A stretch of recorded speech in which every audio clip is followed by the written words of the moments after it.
परसवात पारोशाची वेल आहे आणि त्यावरती पहिल्यांदाच एक पारोसं धरलं। मी यांना म्हटलं की ते काढून द्या मला, त्यात सुका जवला घालून मस्त झणझणीत भाजी बनवते।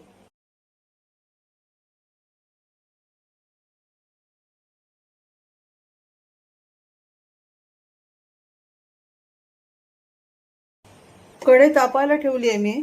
त्यातच मी थोडासा जवला खरपूस भाजून घेते। खरपूस भाजलेला जवला कापलेले मी पारोशे पाण्यात टाकले, त्यातच हा जवला पण घालते भिजायला आणि एकत्र धुवून घेते।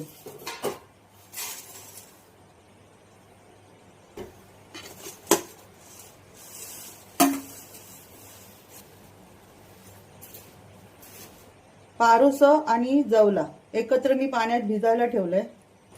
कढईमध्ये खरपूस जवला भाजून घेतला होता, त्याच कढईमध्ये आता मी भाजी पण घालून घेते। तेल तापलंय, आता यात घालते मी चिरलेला कांदा, लांब लांब कापलेल्या हिरव्या मिरच्या,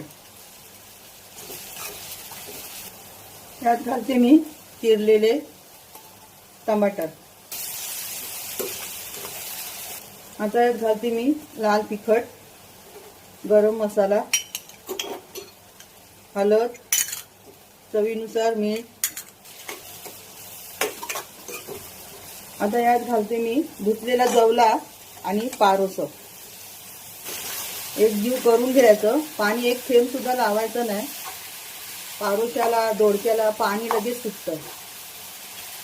मला कमेंट आलं होतं काकी दोडक्यामध्ये जवला टाका, मी तर अजून दोडकं कधी जवला घालून केलेलं नाही। हा, पारोशामध्ये घालतात म्हणून आमच्या वेलीवरती आज पहिल्यांदाच पारोसं आलं, म्हणजे धरलं एक, तर म्हटलं चला याच्यात जवला घालून मस्त झणझणीत भाजी बनवूया। एक पारोशाची भाजी बघा किती छान झाली, कढई भरली। एक सुद्धा बटाटा वगैरे मी घातलेला नाही, फक्त 2 कांदे, 1 टमाटर, बस एवढंच घातलंय मी। आता मी हे झाकून ठेवते वाफेवर आणि गॅस मंद।